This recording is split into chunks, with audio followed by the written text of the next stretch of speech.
I'm Caroline Miller, your host for Just Read It. This is a Pacific Northwest book talk show where local writers discuss the works of New York Times bestsellers. And today we'll be discussing Richard Osman's, I think it's his latest book in a series of mysteries, The Last Devil to Die. And with me today is a special guest, a very old friend of mine, Marybeth Van Cleave, who is the author of a wonderful book that I really admire called The Least of These. I'm going to start by asking Mary to just tell us a little bit about her book, and then we'll get into the main event.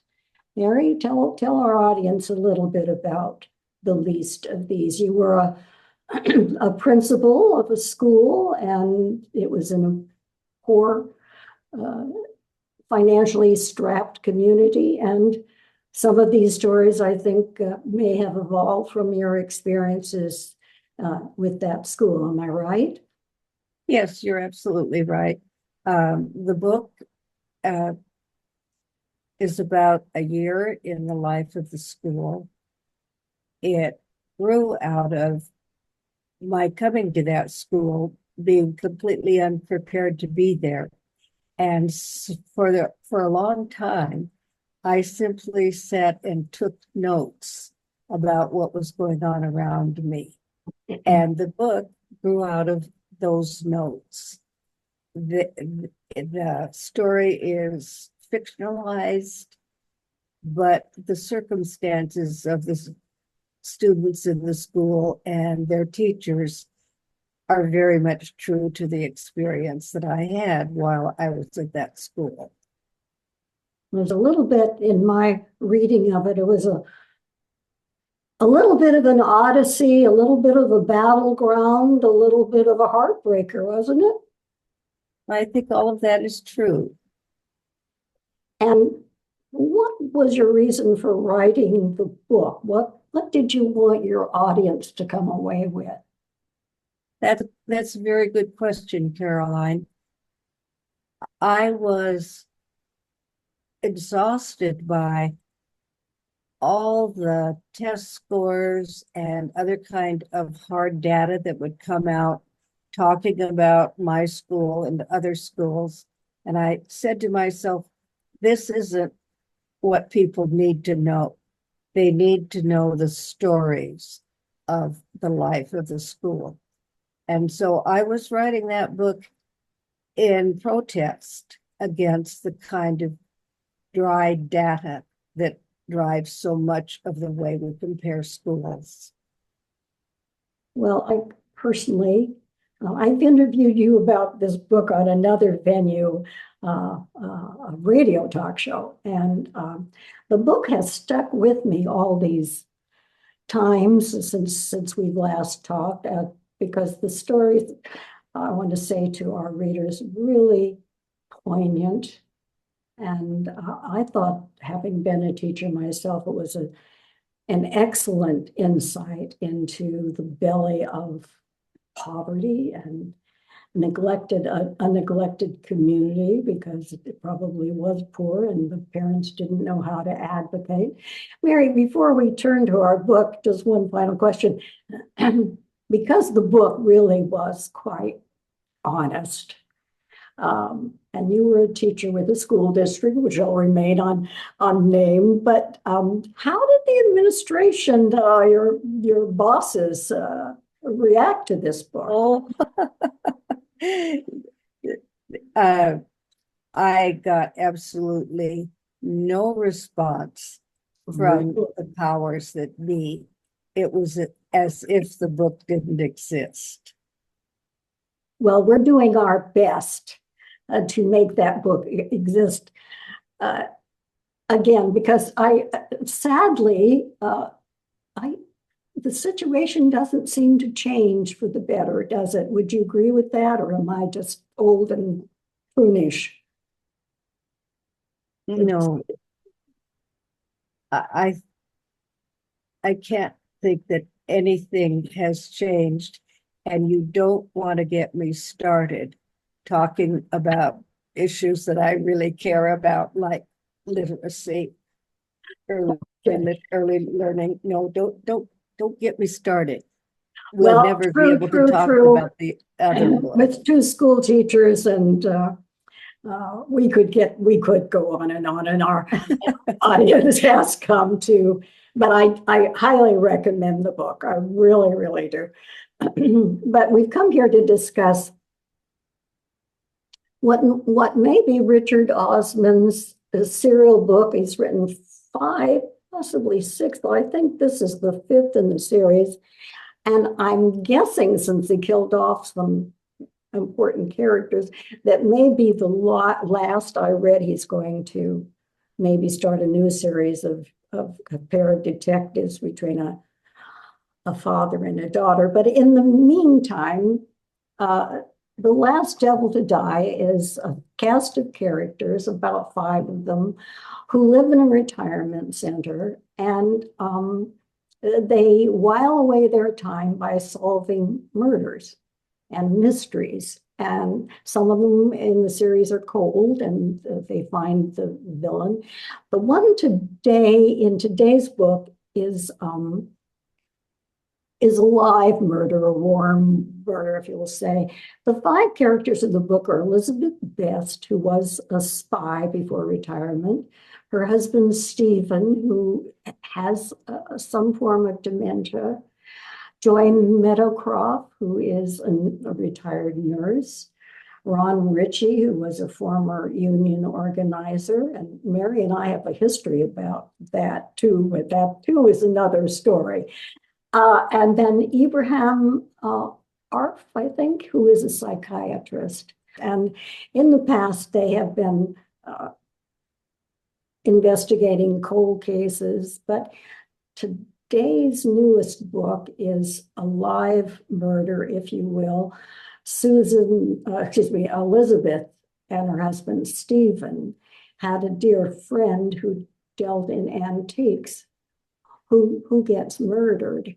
And so the 5 intrepid detectives decide to take on the case, following behind and sometimes ahead of the local police in their discoveries. So, Mary,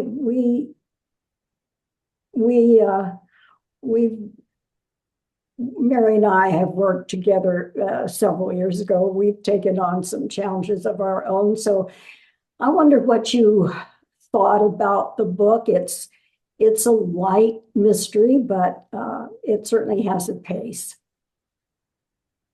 Well, I want to tell you that I first listened to the book, and that is something that Richard Osman, I think, really appreciates, because he too is a listener of books.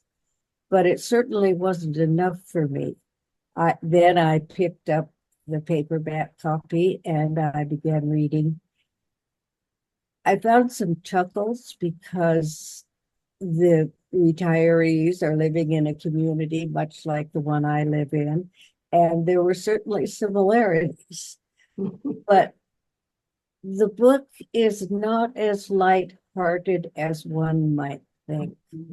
It becomes a very sweet, poignant story about people who are facing old age and yet are determined that they will live lives that matter.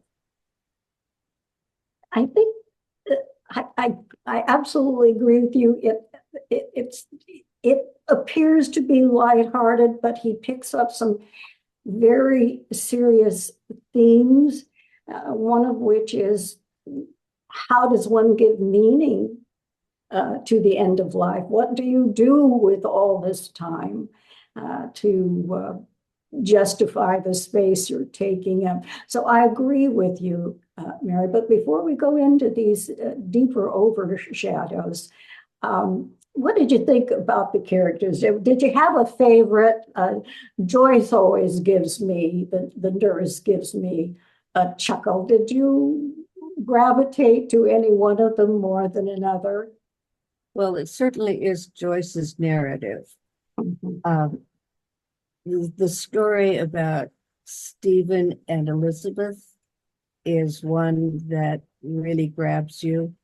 Mhm. I guess if I have a favorite character, it's Ibrahim. Mhm.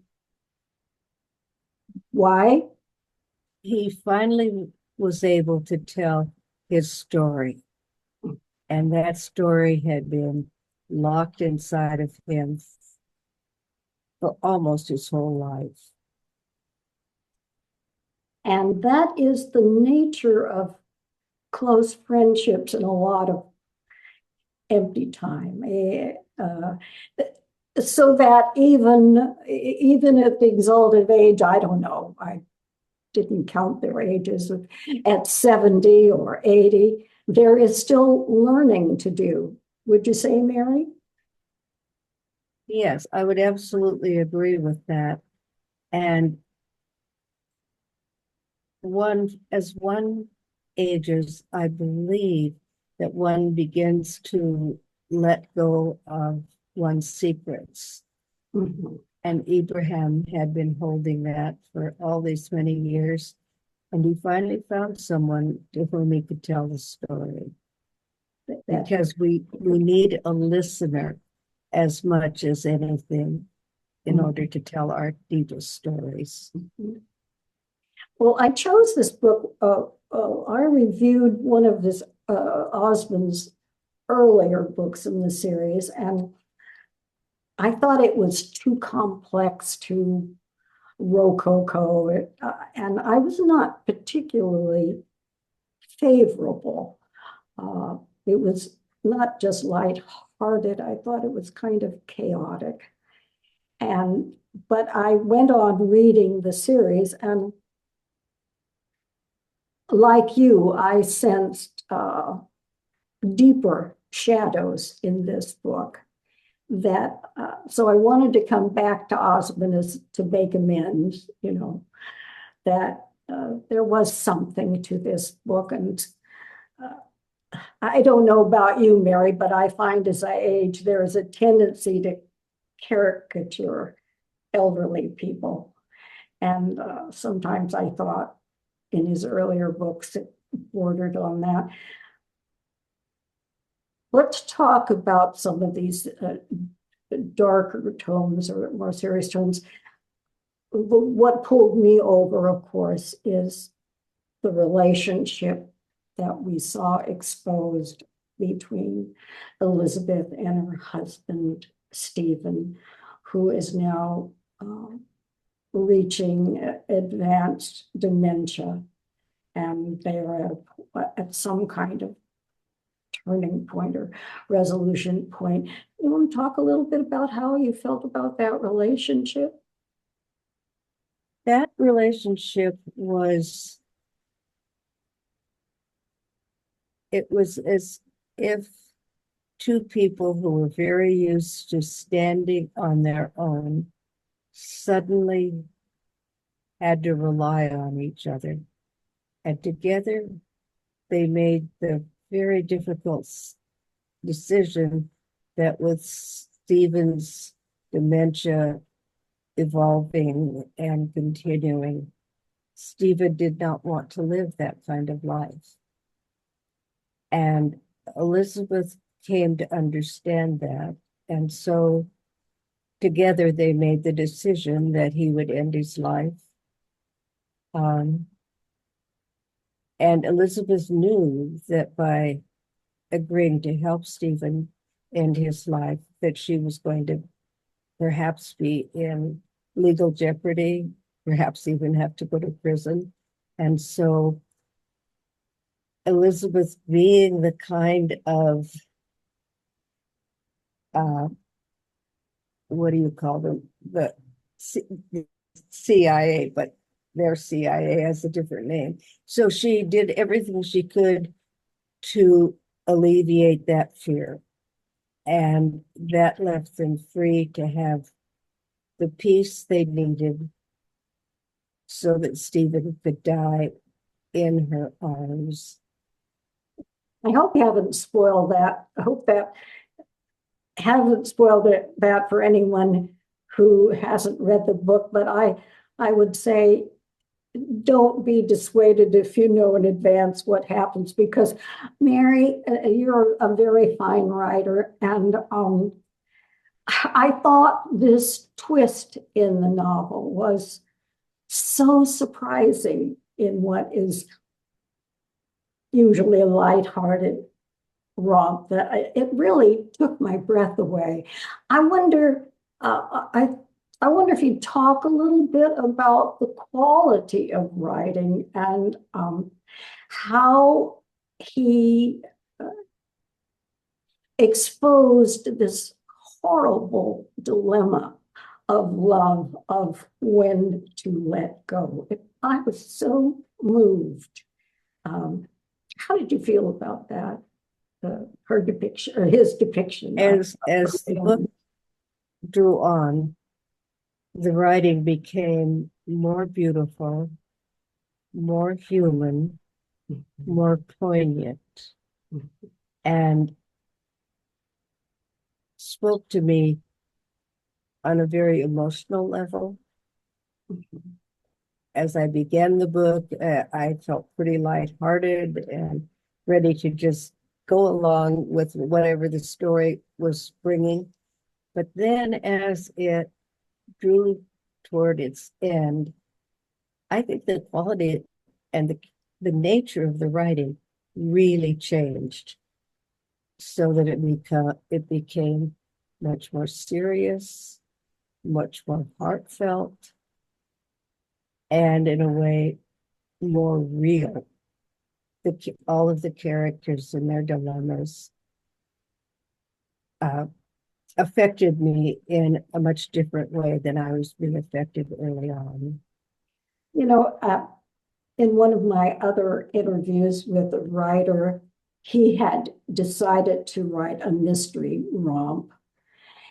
And as I discussed it with him, I pointed out that really he had written a very tragic and touching and classic love story. He said, well, yes, oh, it is a love story. That's right. You know, sometimes writers, I'd like to hear your comment on this. Sometimes they don't really have full control. That characters step forward, situations that take over. And I think Osman lifted himself to almost a classic level in that section of the book. Would you agree or care to comment on that? I would agree with that, and maybe that's precisely why he's stepping away from these characters, so that he can have a little relief as he writes his next father-daughter book. To me, it became a really interesting contrast between the devils and, what did I call them? The devils and the people who were living humane lives. And that was a battle conflict between them. We came to know that the devils are never going to die, that they're always going to be there. And the difference between the devils and the living people are that the people, they have heart, they have humanity. The devils do not. And so they're free to murder and import heroin or do whatever else that devils might do to bring pain to the world. Yeah, and it also shows, well, as you said with Abraham, we have devils within us and things that all need to be resolved even at the end of life. And it's just made poignant by Elizabeth and Stephen. And maybe it just scared Osman because, you know, sometimes when you touch fire, it's scary, but he had fire in the book, and I decided to give him a second chance as a writer and to say to him, I'm sorry, I was a little bit dismissive the last time because this one really moved me. Would you recommend the book, Mary, to our readers? Would you say that, hey, despite I the would, I would wholeheartedly recommend the book. And I would recommend that if you pick up the book, please read it all the way through. True, that is the secret. Of course, we've kind of given it away, but the readers want to take the journey. You will want to take this journey. Well, there we are, Mary. We just blew the whole program with your help and stimulating thought. I want to say to my audience that Marybeth Van Cleave wrote one of the most touching books in The Least of These. And so she knows of what she speaks about poignancy and drama. And I'm just thrilled to have her as a guest on the program. So thank you very much, Mary, for being with us. Again, The Least of These, it should be on your book reading list. And to my audience, I ask you to consider subscribing to Just Read It.